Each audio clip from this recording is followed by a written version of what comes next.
Hey gang, Hammersville here. So Cap, Joe, and I the other day loaded into this game, and I opted to play the Kagero, and I've had a bit of a love-hate relationship with Kagero, basically from the beginning. As you can see on the mini-map, it's got a 5.4 kilometer detection radius by sea and 2.5 kilometer by air. It's very stealthy, but it only has 2 torpedo racks, and the guns are pretty anemic. I mean, they have great trajectory and they hit hard, but they have a very slow reload and a really slow traverse, like glacially slow, like most battleship kind of slow.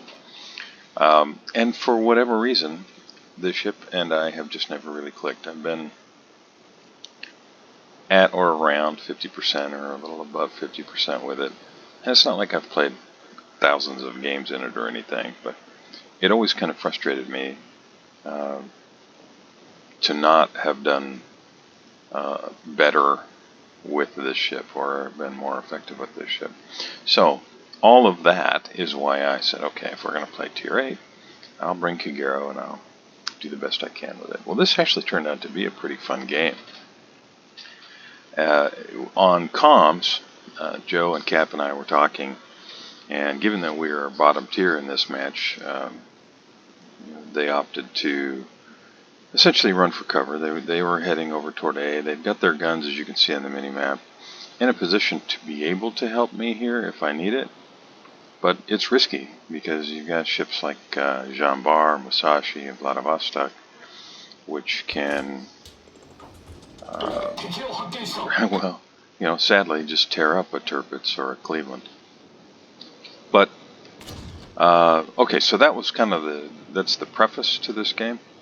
I opted to challenge for BCAP because of the detection radius and the fact that there's no obvious radar. I mean, it's possible that Neptune brought radar, just really unlikely. So I'm going to try and secure the cap. So there's Neptune.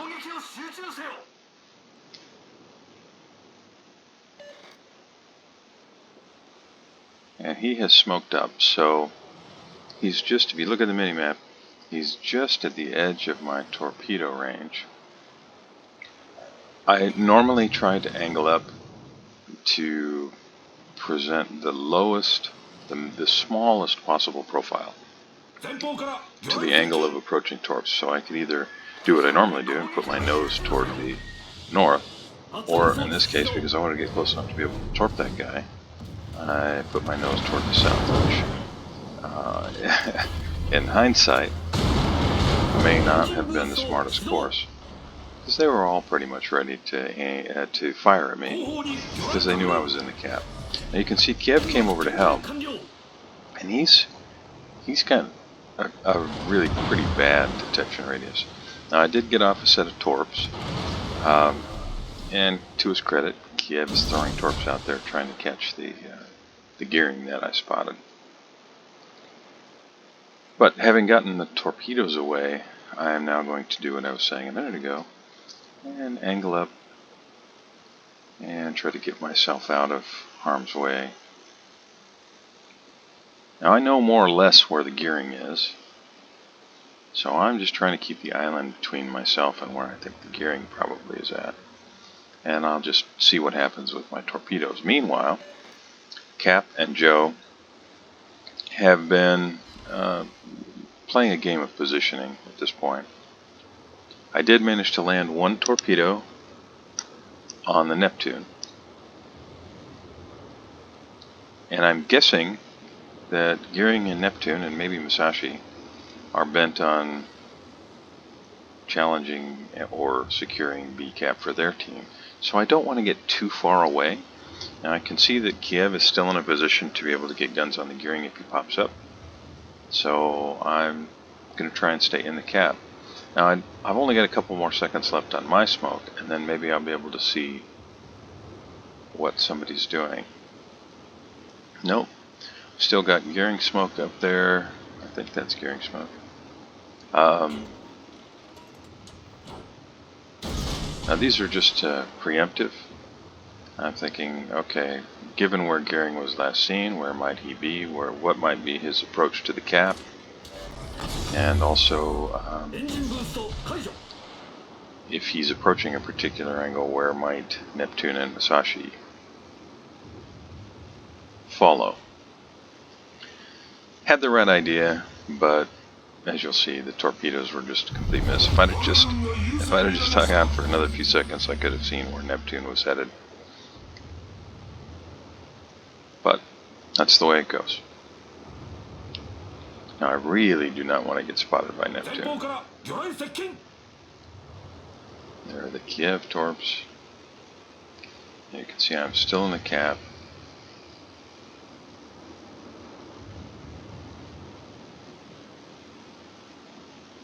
And Neptune is opening up on, I think it's the Smolensk over there at the Charlie cap.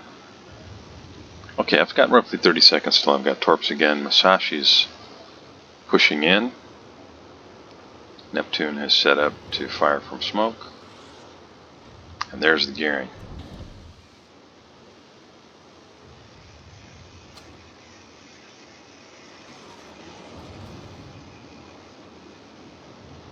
Now Gearing does not have many hit points, but in terms of rate of fire, yeah, he seriously outguns this Kagero. Now I'm trying to guess where the Musashi might go.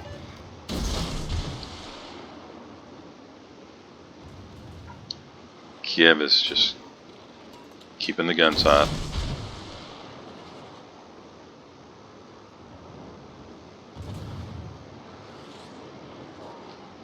And I'm wondering about Gearing, whether he's going to poke around this corner. So I'm just positioning to angle against Neptune, should I get spotted. And I've still got a smoke and a speed boost if I need it. So here come the Gearing torps.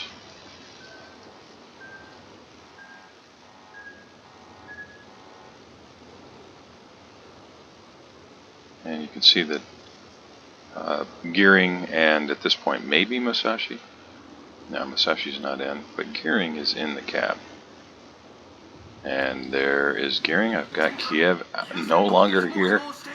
And you know, and of course in my head I'm kind of can't even get shots on him. But you can see the rate of fire he's got versus what I've got. And I'm just going to start eating damage, so I'll go ahead and smoke up. And just put as many shells on him as I can.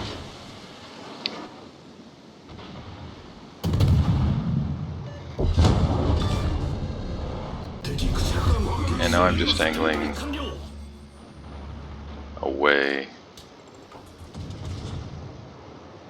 to put some distance between myself and where I was last seen. People are getting better and better at blind firing using the mini-map.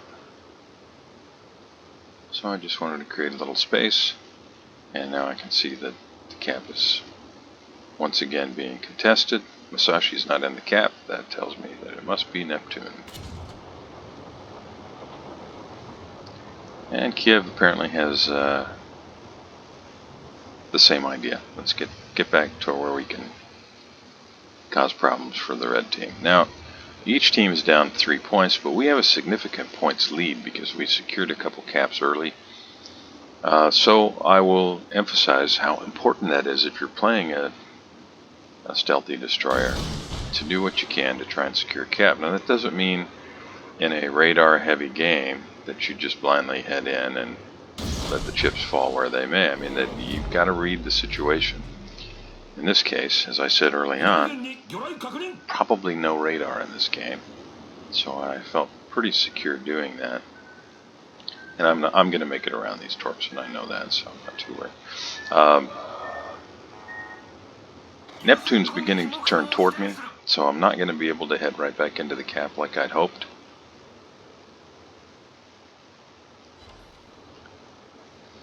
Landed one on Musashi. I think that was it out of those. Yeah. Now Smolensk is harassing them. I've got 43 seconds till I've got torps again. We have managed to gain a one-ship advantage.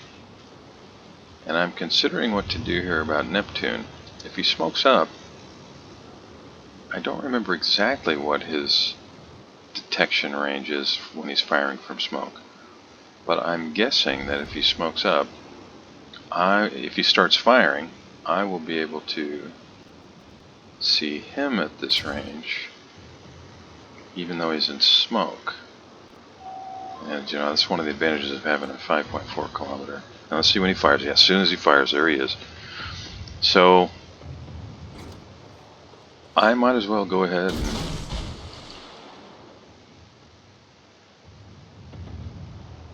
drop some torps.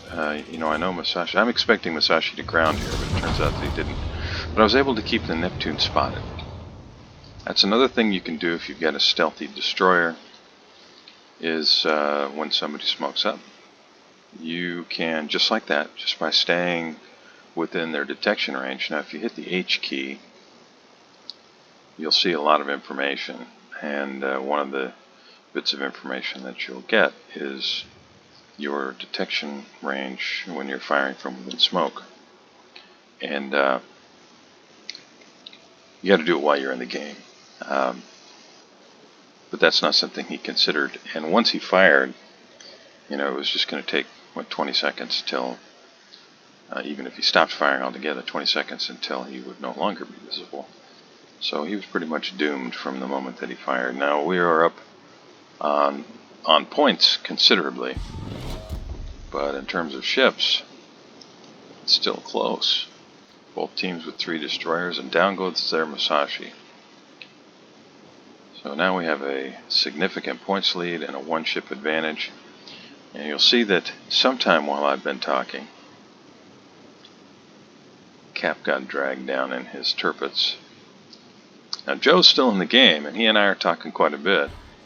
You know, what should I, you know, do you want me to position to help out? Yeah, that would be great. Just you know, don't put yourself in a position where the Jean Bar, you know, can one-shot you essentially. And both of them did a fantastic job in terms of supporting. And Joe, as you see, continues to do so. Now he's just moving up here to be in position to put guns on something that challenges me, while still making use of the island if he needs to find cover. Now I know with 3 enemy DDs, it's just going to be a matter of time until I run across one of them. Asashio has the same detection radius that I do, but I have more hit points based on the green bars that you see on the up in the upper right of the screen there. Those are just preemptive torps. I've managed to re-secure the Bravo cap. I know that they're pushing this way. It remains to be seen whether they will continue to push. I'm guessing that they have at least 1 destroyer out ahead of them, spotting for torps. And since they've got the Z-23, they may have the advantage of hydro spotting. Now Jean Bar does me a huge favor. I guess he sees the other torpedo spreads there. And he turns and allows me to put 2 torpedoes into the side of his ship, and down he goes. So now we have a 2-ship advantage, a significant points lead, 701 to 210. But this is really, it's not over. Our Fletcher is nearly dead, our Lenin is nearly dead, and there's the Asashio. Now he got off the first shot, so I really have to make my shots count. Now I had AP loaded because I was kind of concerned about the Z-23, and they're big ships, and AP can really do a number on them. So I quickly changed to HE, take advantage of his smoke, and I hit my engine boost, and I'm going to try and chase him down. I've really got to finish him off. So as I mentioned, Lenin was in bad shape. Lenin goes down. Now it's 5 ships to 4, and I'm going to throw out some more preemptive torps. Yeah, Lenin's talking about Sashio that I'm trying to chase down, I think. But again, it's still really close, and our Fletcher is in a bad way.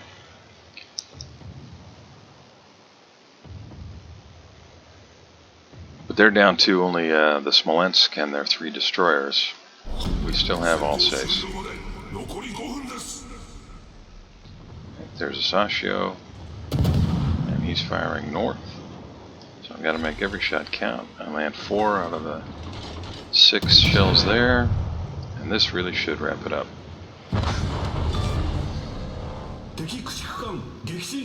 Now his torps have no chance of hitting me, but yeah, Lenin's grateful for me finally finishing that ship up. His torps had no chance of hitting me, so I didn't even think twice about going ahead and turning, because if he did manage to get torps away, they would just go right under my ship. So all I'm doing here is I'm just pushing in. 2 reasons. I want to be able to use the island if a DD comes pushing out, either on my left or my right, if I need to, for cover. Alsace is, well, looks like just flooding out. So, it's 3 ships to 3 ships. That's always a little bit tense. I'm getting hydroed, so that tells me more or less where the Z-23 is.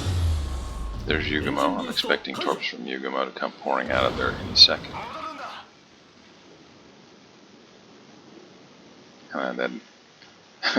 The Kiev's name kind of cracks me up. And there are the torps from the Yugumo.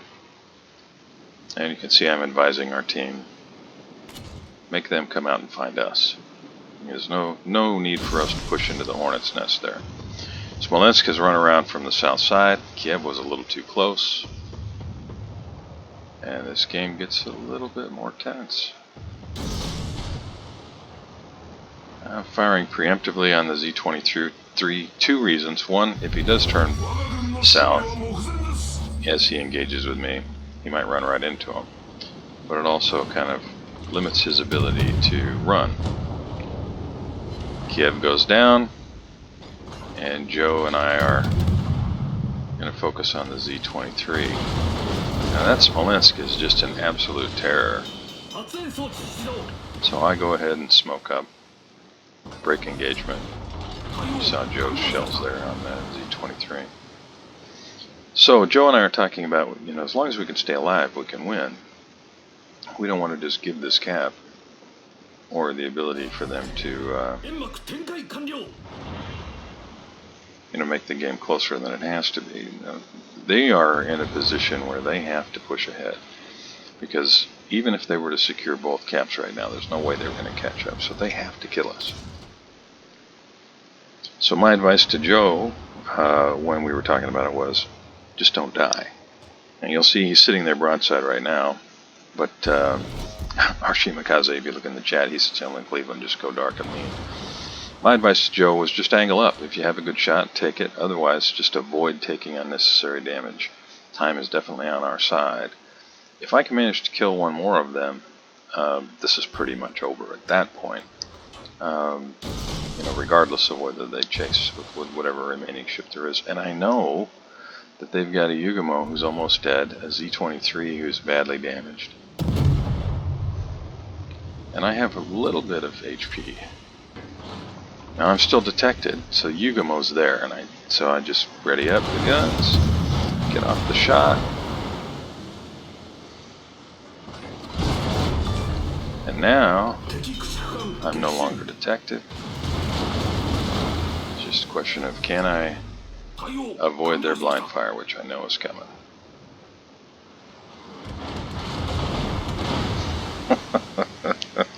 $345 HP. Well, yeah, the Fletcher there. Yeah, good advice, brother. That's exactly right.